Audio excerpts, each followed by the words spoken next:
22 नवंबर शनिवार को भारतीय जनता पार्टी के प्रदेश संगठन मंत्री फणींद्र नाथ शर्मा का विभिन्न जगहों पर आत्मनिर्भर भारत को लेकर एवं कार्यकर्ताओं के यहां चाय पर चर्चा का कार्यक्रम रहा।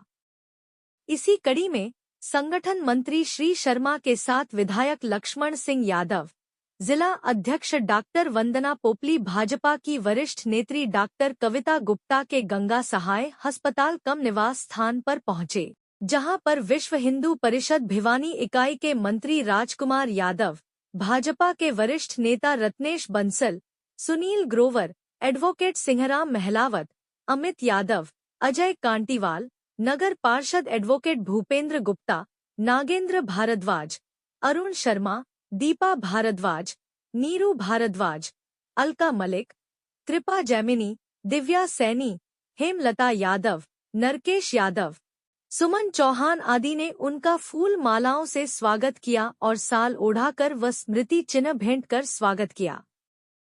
इस अवसर पर अस्पताल के संचालक डॉक्टर हेमेश्वर गुप्ता सहित अनेक कार्यकर्ता भी मौजूद रहे। विधायक लक्ष्मण सिंह यादव ने कांग्रेस के वोट चोर गद्दी छोड़ अभियान पर कहा कि अब उनके पास कुछ बचा नहीं है। जनता के बीच जाने के लिए उन्हें कुछ तो बहाना चाहिए। अभी तो बिहार जीता है, हम बंगाल में भी जीतेंगे। डॉक्टर कविता गुप्ता ने बताया कि संगठन मंत्री जी माननीय प्रधानमंत्री नरेंद्र मोदी के आत्मनिर्भर भारत को और अधिक सशक्त बनाने व भाजपा संगठन को और अधिक मजबूत करने के लिए कार्यकर्ताओं के यहां चाय पर चर्चा कर दिशा निर्देश दे रहे हैं।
कांग्रेस ने वोट चोर गद्दी छोड़ रैली की थी, क्या कहेंगे? देखिए, कांग्रेस को अभी बिहार ने कितनी बुरी तरह से लताड़ा है, अब भी उनको समझ में नहीं आ रही है, तो दुर्भाग्य बात है। क्योंकि एक वो बोलेरो में 8 सवारी आती हैं, लेकिन उनकी तो 5 ही रहेगी, 3 सवारी तो खाली रहेगी।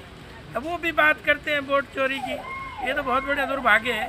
और मुझे लगता है जब से चुनाव हुए, जब से इनके पास कोई मुद्दा ही नहीं है सिवा खामखा की बात करने का, और उसका मैसेज जनता ने फिर दे दिया बिहार को लेके। इसी तरह से पश्चिमी बंगाल में देंगे, हर प्रदेश में उनका जवाब मिल रहा है, फिर भी कोई मुद्दे उनके पास है नहीं, इसलिए पब्लिक है, सब जानते हैं। वो कह रहे हैं कि जन मानस की भावना से चुनाव नहीं जीते, मैनेजमेंट से चुनाव जीते हैं। मैनेजमेंट तो हर काम की होती है, घर गृहस्थी चलाने की भी मैनेजमेंट होती है। अब तुम्हारे पास ना मैनेजर है ना मैनेजमेंट है, तो उसका हम क्या इलाज करें। आज रेवाड़ी के लिए एक बहुत ही सम्मानजनक दिन है। आज हरियाणा के, हमारे प्रदेश के बहुत ही सम्मानजनक, हम सबको प्रिय और हरियाणा के संगठन को एक डोर में बांधने वाले, सबको अपने प्रेम रूपी धागे में पिरोने वाले हमारे संगठन मंत्री फणींद्र शर्मा जी आज हम सबके समक्ष आए हैं। और मेरा सौभाग्य, आज मेरे निवास पर भाई साहब की चाय का कार्यक्रम है, तो ये पूर्ण कार्यक्रम है। तो और कौन कौन अतिथि आए और क्या कार्यक्रम था, किस को लेकर वो दौरे पर थे? माननीय संगठन मंत्री जी का सानिध्य हमारी बहुत ही यशस्वी, हम सबके ऊपर प्रेम रखने वाली हमारी जिला अध्यक्षा डॉक्टर वंदना पोपली जी ने किया। और साथ ही ये और भी सुंदर बात रही कि उसमें हमारे विधायक श्री लक्ष्मण सिंह यादव जी का भी सहयोग रहा, प्रेम रहा, आशीर्वाद रहा। साथ में अनेकों नेक हमारे संगठन के वृद्ध भाई बहन और युवा शक्ति सभी ने इसमें सानिध्य किया, सभी ने आज के इस कार्यक्रम में हमारा साथ दिया और हमारे साथ में सभी ने संगठन महामंत्री जी के विचारों का विचार विमर्श आपस में किया और उनके द्वारा दी हुई धरोहर को सबने सुना। ये आज का कार्यक्रम था। और कार्यक्रम के बारे में अगर मैं बताऊं तो संगठन मंत्री जी ने संगठन को और ज्यादा परिपक्व करने के लिए, विशेष तौर पर रेवाड़ी के कार्यकर्ताओं में एक उत्तेजना भरने के लिए, एक ऊर्जा भरने के लिए आज का ये कार्यक्रम किया था। उन्होंने हमें बताया कि किस तरह से हमारे माननीय प्रधानमंत्री जी एक के बाद एक बहुत बड़े बड़े कार्य पूरे विश्व में करते जा रहे हैं, जिससे पूरे विश्व में भारत का डंका बजता जा रहा है।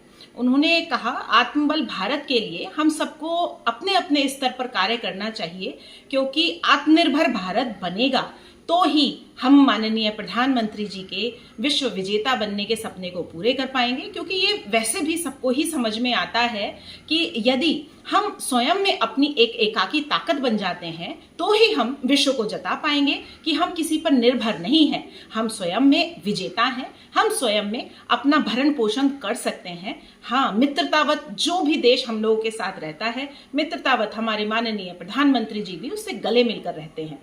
तो इस तरह की हमें संगठन महामंत्री जी ने बातें बताई और उन्होंने सबसे ज्यादा एक ही चीज पे बल दिया जो मैंने देखा। उन्होंने कहा कि भाजपा संगठन पूरे विश्व का सबसे बड़ा संगठन है और भाजपा संगठन की सबसे बड़ी ताकत है संगठन के कार्यकर्ता। प्रत्येक कार्यकर्ता को माननीय प्रधानमंत्री और माननीय मुख्यमंत्री जी जिस तरह से अपने हृदय में बसाते हैं, तो हम कार्यकर्ता का भी फर्ज बनता है कि हम उनके दिए हुए इस आशीर्वाद को पूर्ण रूप से आत्मसात करें और कोशिश करें भाजपा संगठन को और ज्यादा पारदर्शी बनाएं और अपना पूरा सहयोग करते हुए भाजपा को विश्व विजयी पार्टी बनाएं।